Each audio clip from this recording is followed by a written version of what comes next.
atenção para Josué, o texto que nós começamos a pregar domingo à noite passada. O texto que nós lemos, Deus chama Josué depois da morte de Moisés e vai dar a ele algumas orientações. Dissemos que Josué representa o Espírito Santo, Moisés representa Jesus Cristo, e que a obra do Espírito Santo na nossa vida é nos fazer levar a um estágio de conquista da nossa alma. Nós temos algo a conquistar, e a conquista é a conquista da nossa alma. A terra prometida, onde habitavam os heteus, heveus, os jebuseus, os filisteus, é a terra do nosso coração, uma terra cheia de inimigos, uma terra cheia de perturbações, de altos e baixos, de vales, de gigantes, e que a conquista dessa alma vai nos levar a usufruir de uma terra que mana leite e mel. Só podemos usufruir dessa terra se expulsarmos esses inimigos da nossa vida. Então fizemos uma analogia com relação a Josué, Moisés, terra de Canaã e os inimigos que habitavam naquela terra. E o texto que nós lemos, Josué capítulo 1, Deus então diz para Josué assim, que ele não tinha que ter coragem para enfiar a sua espada no sangue, ou desembainhar a sua espada e atacar os seus inimigos, mas Josué tinha que ter uma estratégia, era meditar na palavra de Deus. Todo o esforço necessário e importante para a conquista da alma está no relacionamento que nós temos com Jesus Cristo, o verbo vivo de Deus, com a sua palavra, a palavra escrita, e o texto diz assim, que a promessa dada de conquista foi dada a Moisés. Ele diz, como fui com Moisés, assim serei contigo. E ele vai dizer, usando umas palavras assim, ele diz, olha, não se aparte da vossa boca, verso 8, o livro desta lei, antes medita nele dia e noite, para que tenhas cuidado de fazer segundo tudo conforme nele está escrito, porque então farás prosperar o teu caminho, e então prudentemente te conduzirás. Eu sempre na minha vida relacionei Josué capítulo 1 com Salmo número 1. Josué capítulo 1 fala de prosperidade, fala de uma vida vitoriosa, fala de uma vida frutífera, e Salmo número 1 fala de uma vida vitoriosa, de uma vida próspera, de uma vida frutífera. Então os dois textos são correlacionados, e os dois textos têm como base ou como tema principal o relacionamento que devemos ter com a palavra. Se nós queremos ser vitoriosos na vida, se nós queremos ser prósperos na vida, nós precisamos ter um relacionamento com a palavra e um relacionamento com Jesus Cristo, que é o verbo vivo de Deus.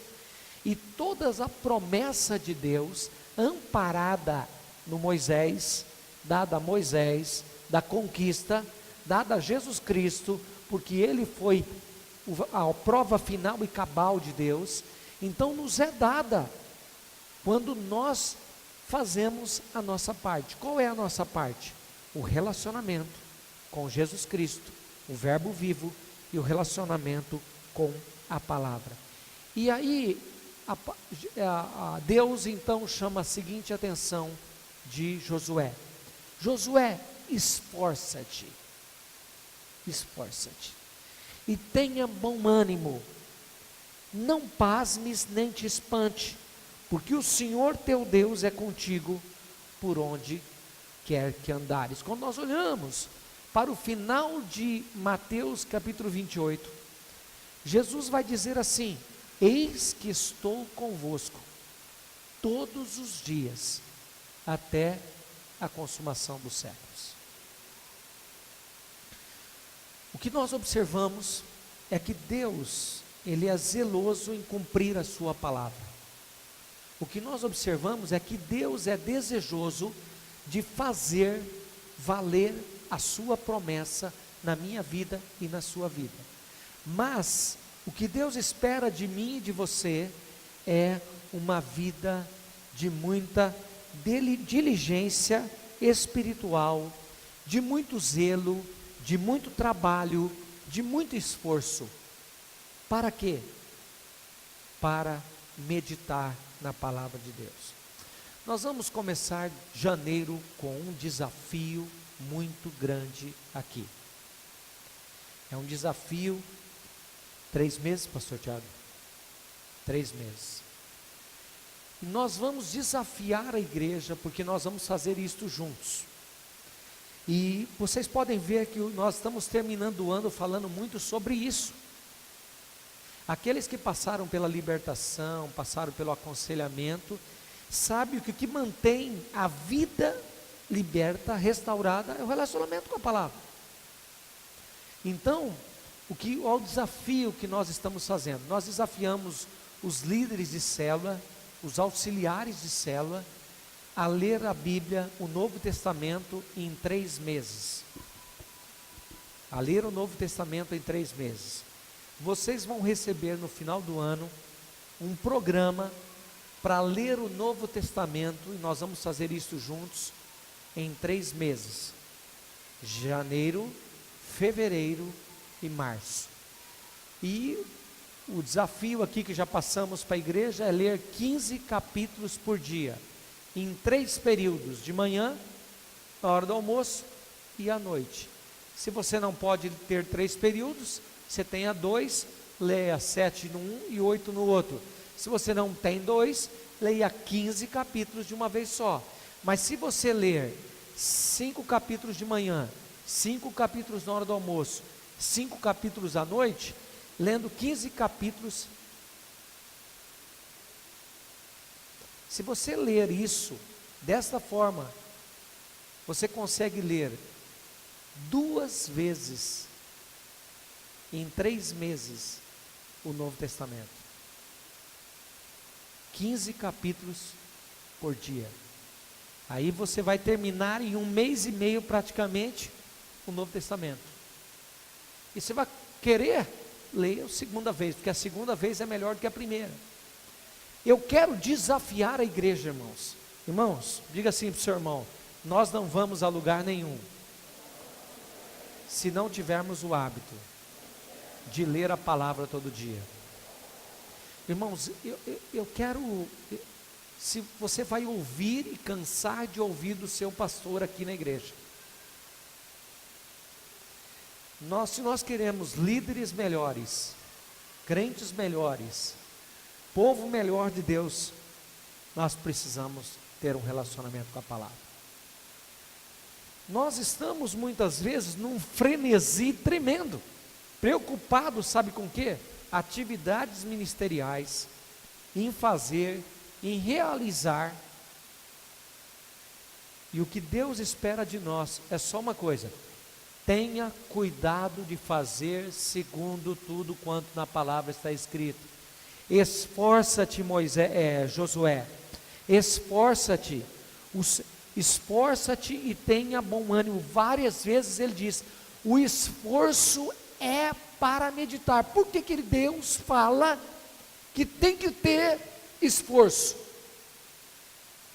Porque nós não temos o hábito de termos um relacionamento com a palavra. Se quisermos uma igreja forte, com pessoas que vão ser líderes diferenciados, realmente dentro do seu chamado, se queremos que o Espírito Santo cause um impacto aqui nessa cidade, irmãos, nós precisamos de palavra. E vou dizer algo mais aqui: estamos preparando para o ano que vem o trilho de crescimento. O trilho de crescimento vai acontecer aos domingos pela manhã, como se fosse uma escola bíblica dominical. E nós vamos ter classes de treinamento. Nós temos várias classes, todas elas climatizadas. E toda pessoa que vier à igreja, entregar a vida a Jesus, ela precisará passar pelo trilho de crescimento. Nós estamos formando uma geração sem comprometimento com a palavra. Irmãos, e nós precisamos lembrar disso. Nós não vamos a lugar nenhum. Não vamos ser prósperos, porque o texto diz sobre isso. Então, prudentemente, você quer ser prudente em comandar? Você quer ser prudente na sua vida? Você quer ser prudente no se conduzir, em se conduzir no mundo? Você quer ser próspero na sua caminhada? Relacionamento com a palavra e com Jesus Cristo.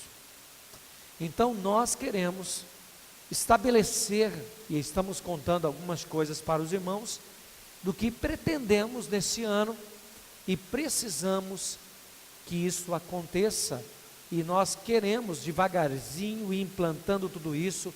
Vamos precisar de professores comprometidos com o reino, pessoas que conheçam a palavra, que tenham intimidade com a palavra, de irmãos que queiram se dedicar ao ensino, de pessoas que queiram se envolver com o ensino da palavra, e nós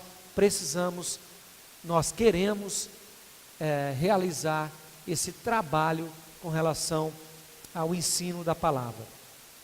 Analisando nessa noite, eu quero chamar a sua atenção para o verso, o Salmo de número 1, voltando o texto. Eu disse que são dois textos correlatos. A essência desse salmo expressa a total diferença entre um homem que medita na palavra e um homem que não medita na palavra.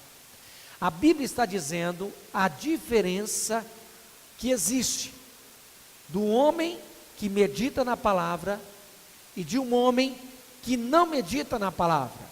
Então ela vai contar a história: bem-aventurado, feliz é o homem que não anda, o homem que não anda segundo o conselho dos ímpios, não se detém no caminho dos pecadores, nem se assenta na roda dos escarnecedores. Aqui, se nós vamos ver algo interessante. Vamos olhar o texto de João 14, 23, por favor. Respondeu-lhe Jesus: se alguém me amar, vamos ler juntos?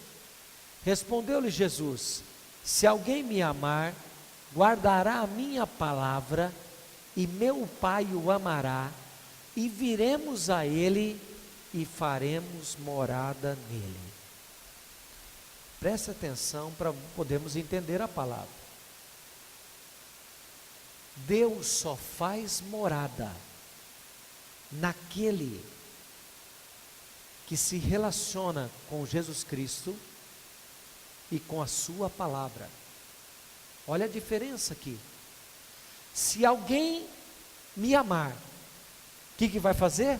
Guardará a sua palavra.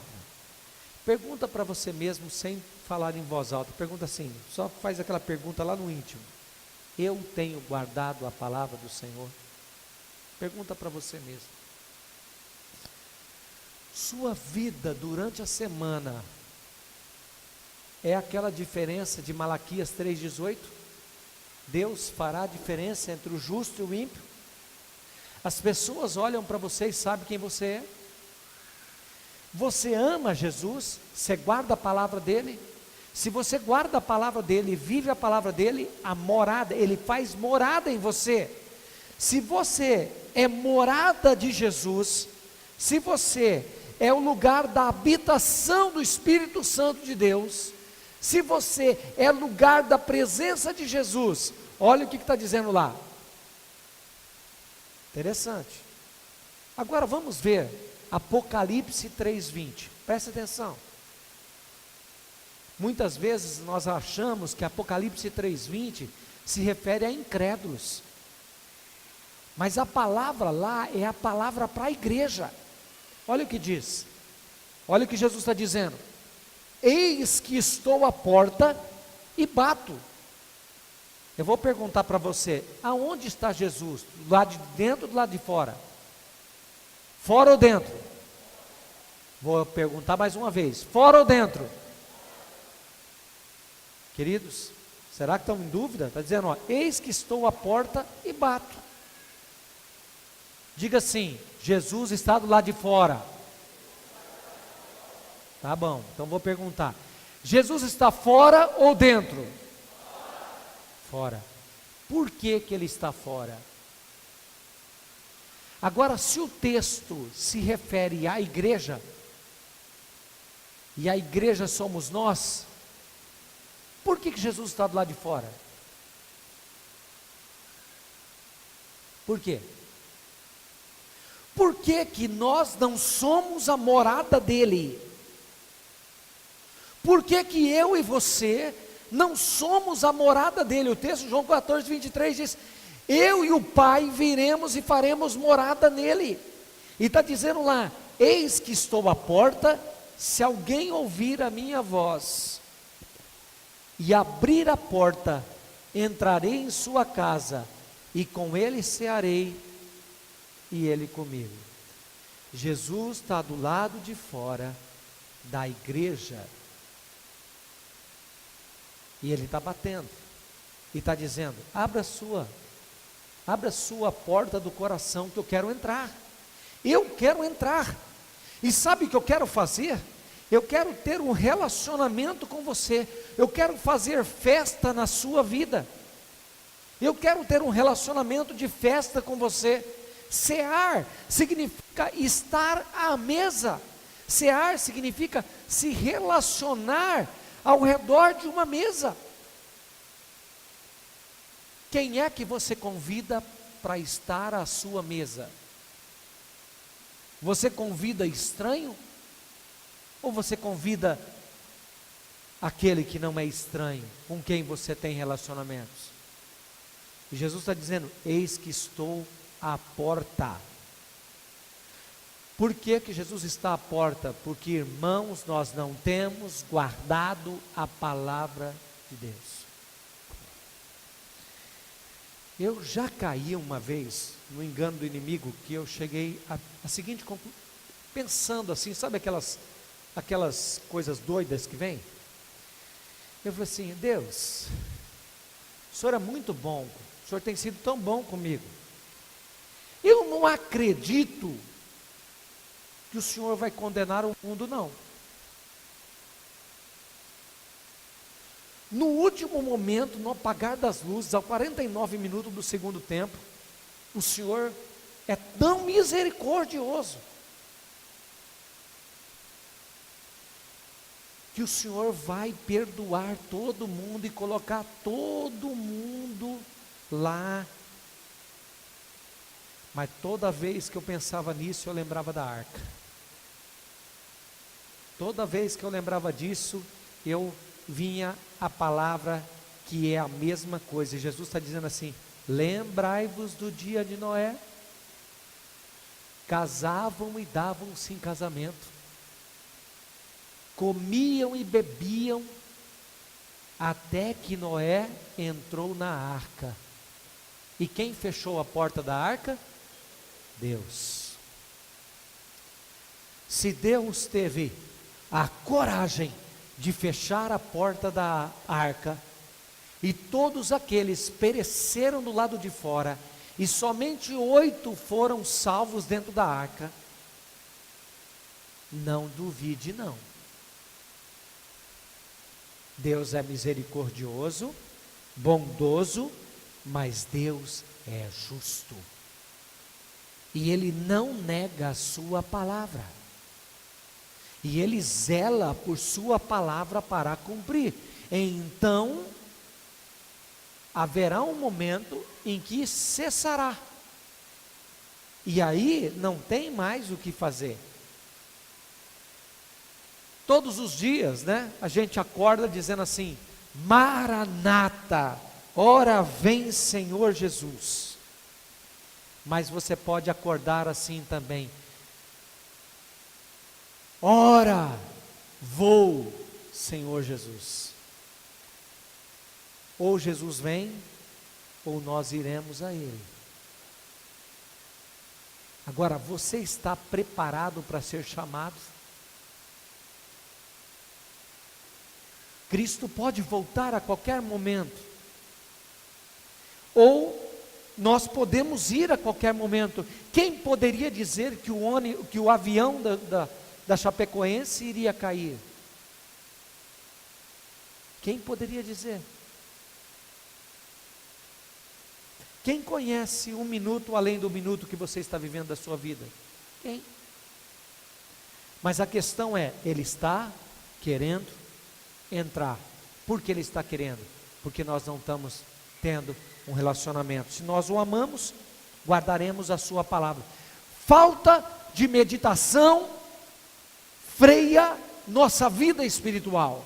Falta de relacionamento com a palavra freia a minha vida espiritual, empaca a minha vida espiritual.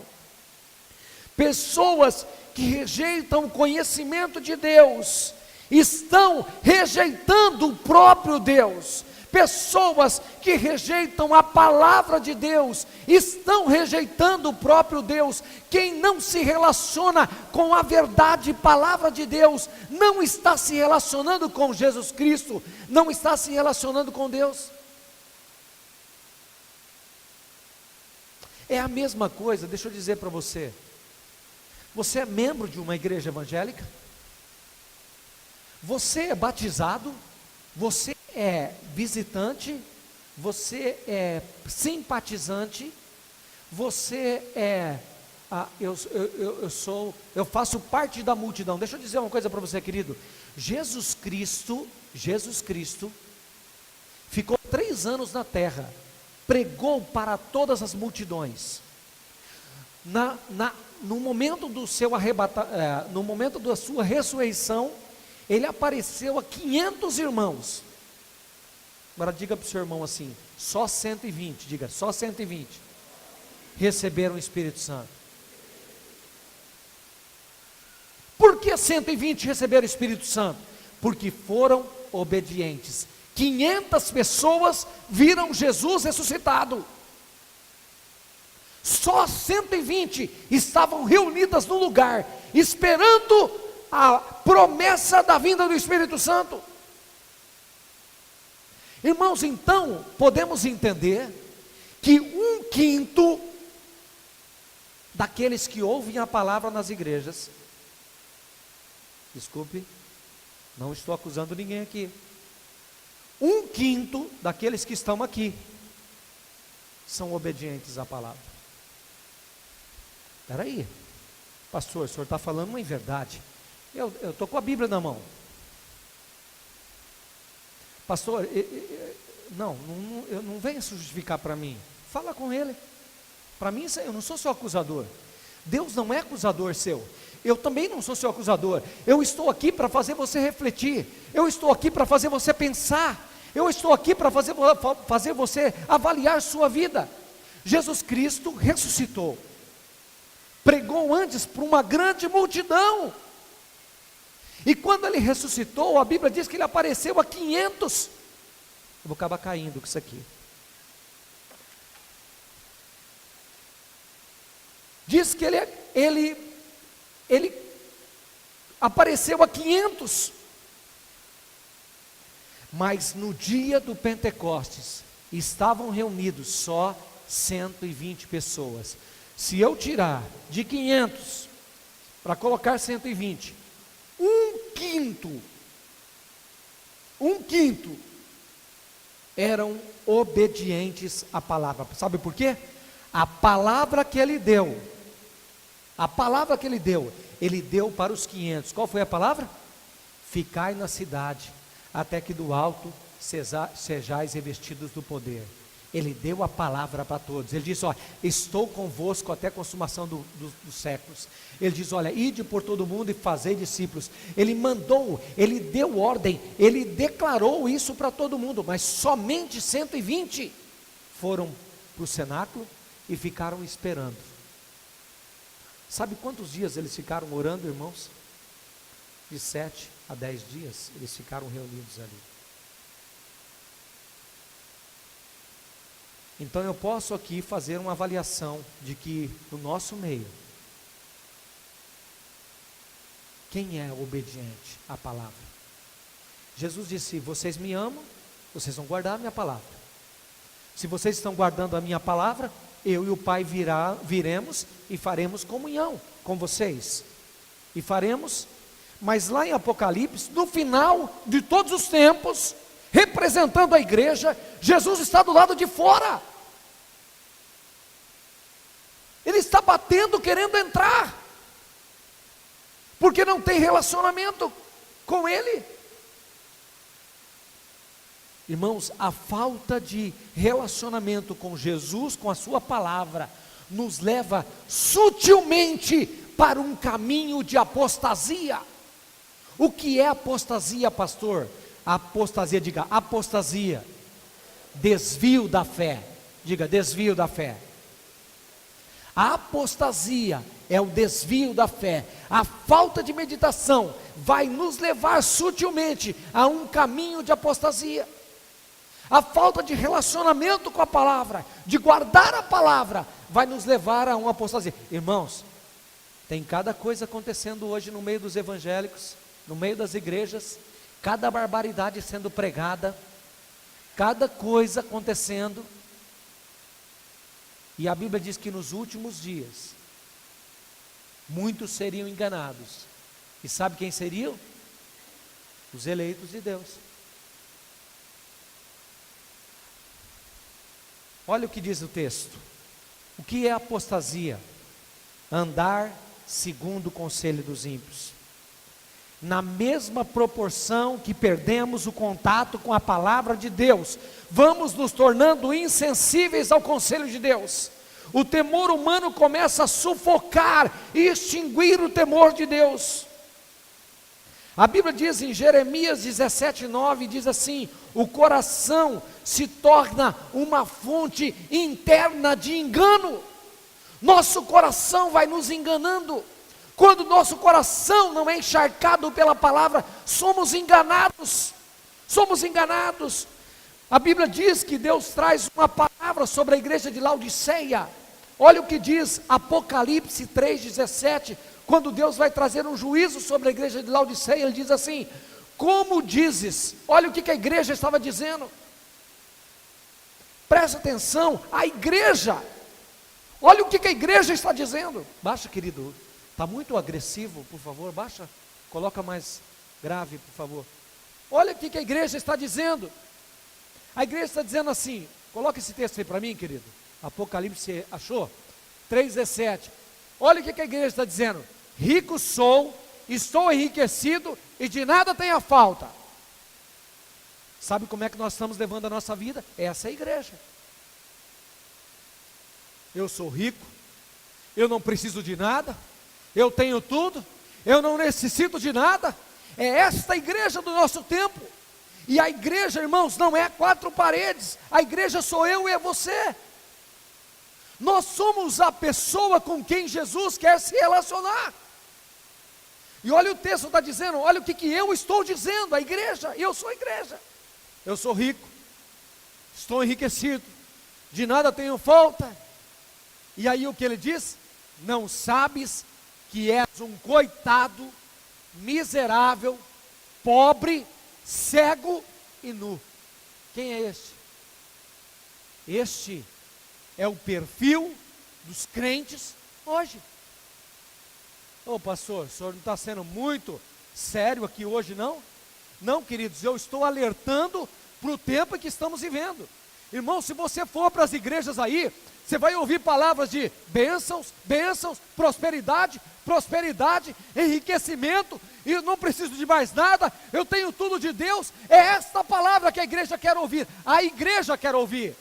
E esta é a palavra que a igreja está dizendo: eu não preciso de mais nada, eu tenho tudo. E Deus está dizendo para nós: você é um pobre, você é um coitado, você é um miserável, você é um pobre, cego e nu.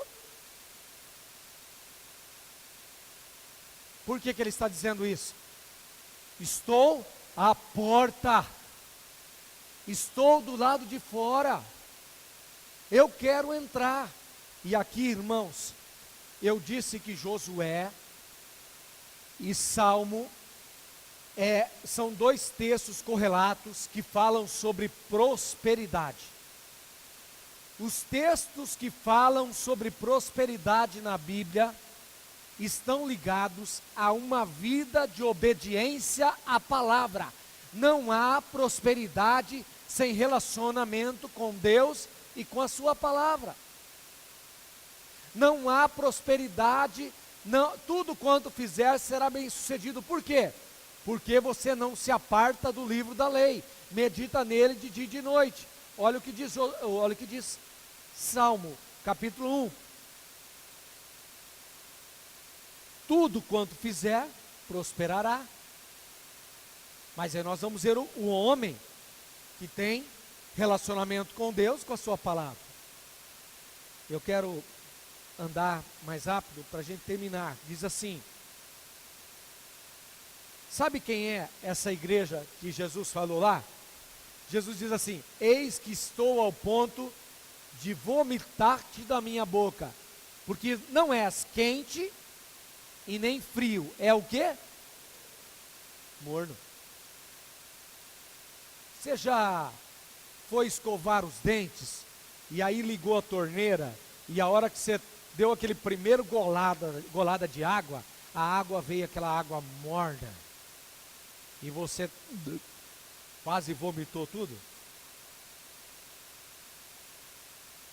Esse é o relacionamento que Deus está cobrando da gente com relação à palavra. Nós não somos crente quente e nem frio. Detém no caminho dos pecadores, pessoas que concordam, que são coniventes com o pecado. Primeiro, aquelas pessoas que perdem o contato com a palavra, não anda segundo o conselho dos ímpios. Tem muita gente andando no conselho dos ímpios. Jovem, eu preciso, menores de 12 anos fecha o ouvido. Agora é pancada pesada. Quem disse que não ter relação sexual do modo natural, homem e mulher, e ter outro tipo de relação, seja oral ou anal, não é pecado? Olha o que está acontecendo. Outro dia, a moça perguntou numa palavra que foi dada, ministrada sobre sexualidade. E ela fez a seguinte pergunta: pastor, se eu tiver uma relação que não for uma relação normal, for uma relação diferente. O pastor perguntou: que relação? Ela disse: oral. É pecado? Olha o que nós estamos fazendo. Nós estamos tentando justificar o nosso pecado. Irmãos, escuta aqui. Se você tem um relacionamento sexual com a sua namorada, seja ele um relacionamento sexual normal, anal, oral, é sexo. E se é sexo, a Bíblia diz que todo relacionamento sexual fora do casamento, o que é? O que é? Fornicação. Agora, outra mentira que Satanás está colocando, por exemplo, assim: quais são os pecados de morte? Aí a gente pensa assim: pecados de morte são os pecados cabeludos. Deus não disse isso. Pecados de morte são todos os pecados que te afastam de Deus. Porque diga assim, todo pecado gera morte. Todo pecado gera morte. Mas aí a pessoa fala assim: então eu posso mentir? Ah, eu não vou roubar, eu não vou matar, mas eu vou mentir. Não, a Bíblia diz que todo pecado gera morte. Irmãos, nós estamos sendo enganados pelo diabo. Sabe por quê? Nós estamos fugindo, andando no conselho dos ímpios. Nós estamos nos detendo no caminho dos pecadores. Sabe por quê? Nós estamos ouvindo o mundo. Nós estamos ouvindo os conselheiros, psicólogos. Nós estamos ouvindo os professores. Mas nós não estamos ouvindo a palavra de Deus.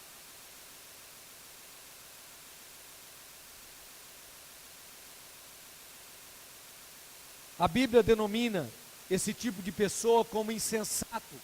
É a pessoa que não sabe o que está fazendo. Queridos irmãos que vão trabalhar, Deus os abençoe. Terceiro, assenta na roda dos escarnecedores. Olha o que diz a Bíblia em Gênesis capítulo 6, versículo 3. Não contenderá o meu espírito para sempre com o homem.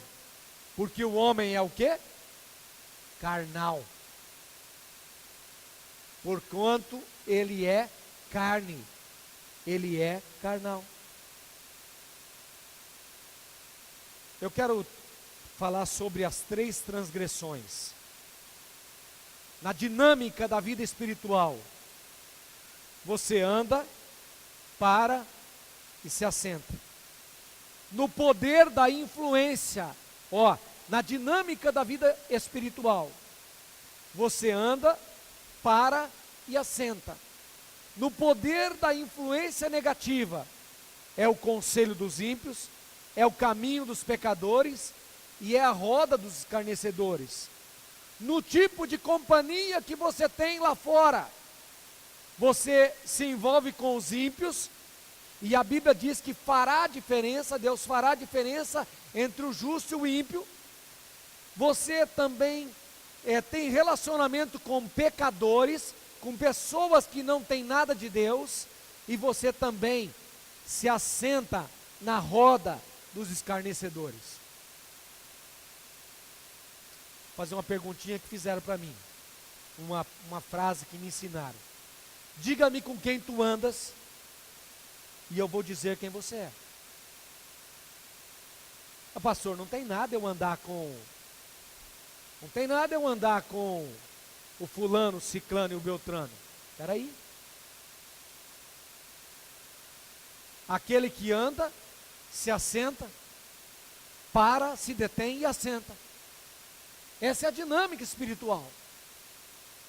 Irmãos, o filho pródigo saiu de casa, caminhou em direção, parou, se assentou e conviveu. Viveu a morte. Características naturais de uma pessoa que tem uma vida responsável de meditação. Para terminar, aquele que Deus se alegra. Bem-aventurado o homem que antes tem o seu prazer na lei do Senhor. Na sua lei medita de dia e de noite, pois é como a árvore plantada junto a ribeiros de águas, a qual dá o seu fruto na estação própria, cujas folhas não caem, e tudo quanto fizer prosperará. Vou dissecar esse texto aqui para a gente terminar. Aqui, aquele que teme a Deus e tem relacionamento com Jesus Cristo e com a sua palavra, tem estabilidade espiritual. O que é estabilidade espiritual? É a árvore plantada junto ao ribeiro de águas. A pergunta é: onde você está plantado? Segundo, este homem é produtivo. Por que ele é produtivo? No devido tempo, ele vai dar fruto. No devido tempo, vai aparecer o fruto. Com naturalidade, a palavra de Deus vai florescer no seu coração e ela vai frutificar, se você guardar a palavra. Olha o que Jesus diz em João 15, 4 e 5. João 15.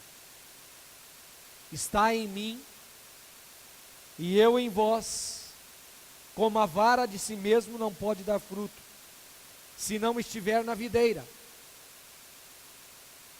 Assim também, vós, se não permanecerdes em mim, não podeis dar fruto. Eu sou a videira, vós os ramos, quem está em mim e eu nele, esse dá muito fruto. Eu quero, o horário está bem adiantado, mas eu quero fazer uma pergunta aqui para você. Vai terminar o ano e você, no dia 31 de dezembro, vai orar e dizer assim: Senhor, quando você avaliar a sua vida, Senhor, eu dei o meu melhor esse ano, eu fiz o meu melhor esse ano. A pergunta é: quantas almas, a palavra não é quantas coisas você fez para Deus, a palavra é quantas almas você ganhou para Jesus? Eu falei para minha esposa assim: eu quero chegar a 100 anos, olha que sonho bem tacanho. Eu quero chegar a 100 anos, mas ganhando uma vida por ano, tendo no final da minha história 100 vidas para apresentar ao Senhor. Isso é muito pouco, querido. Nós temos 365 dias no ano. Em 100 anos nós vamos ter praticamente, quanto? 365 mil dias.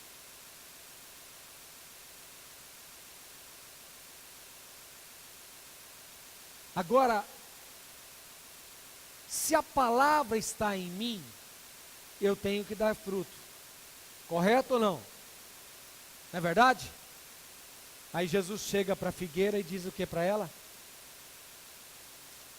Ela está sem frutos. O que ele faz? Amaldiçoa. E ela faz o que? Seca.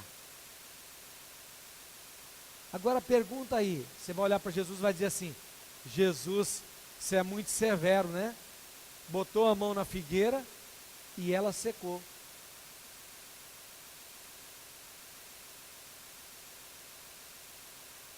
Irmãos, a vida é para ser produtiva. E produção não é para a terra. Diga assim: produção não é para a terra, é para a eternidade. Quantos frutos nós vamos apresentar ao Senhor? Pastor, nessa noite eu sou chamado atenção para isso. Então você vai voltar essa semana, você vai falar do amor de Deus para alguém, para ganhar alguém para Jesus. E por último, número 3, prosperidade. Tudo quanto fizer, prosperará. Se eu perguntar aqui, quem quer ser próspero? Todo mundo vai levantar a mão. Mas prosperidade, em todos os sentidos da vida, está ligado ao relacionamento com Jesus e com a sua palavra. Produção de almas e de vidas, e de tudo que é de Deus, está relacionado ao relacionamento com a palavra e com Jesus. Segurança espiritual está relacionado, estabilidade espiritual está relacionado à palavra e Jesus.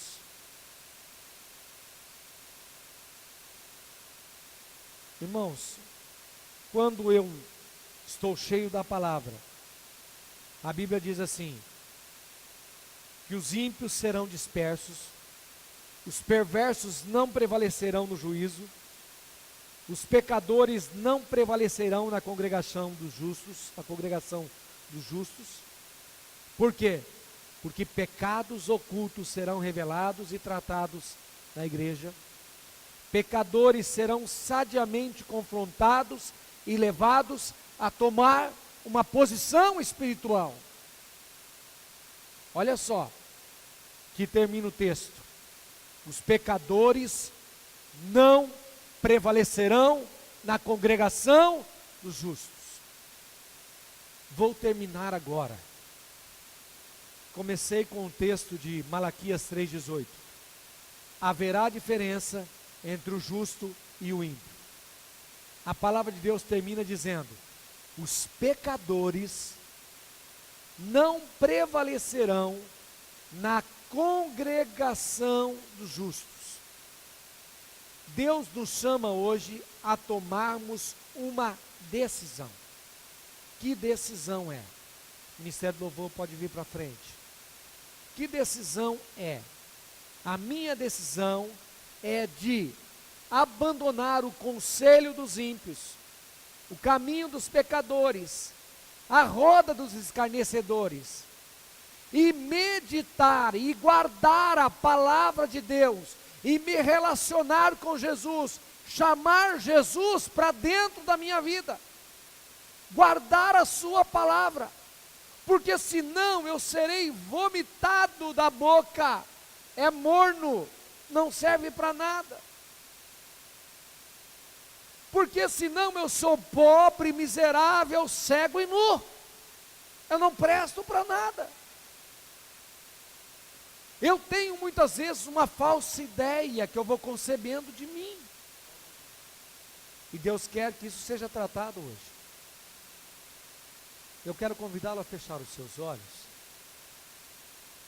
Eu quero convidá-lo a refletir sobre isso. Prosperidade, estabilidade espiritual e vida frutífera só é possível para aquele que se relaciona com Jesus e com a sua palavra. Como está a sua vida? Como está o seu relacionamento com Deus? Se Jesus voltar hoje, chamar você, Maranata, ora vem Senhor Jesus, ou ora, estou indo Jesus. Como é a sua vida? Como está a sua vida? Eu quero convidá-lo a orar comigo nesse momento. E essa oração é uma oração para mudar a sua história. Sabe por quê? Porque muitas vezes nós estamos querendo o bem, o melhor de Deus, mas nós não estamos querendo a palavra, Jesus. Guardar a sua palavra. Guardar a palavra faz diferença na nossa vida. Guardar a palavra faz diferença no nosso caráter. Guardar a palavra faz diferença nos frutos que eu vou dar. Guardar a palavra faz diferença na minha estabilidade de vida, na minha vida.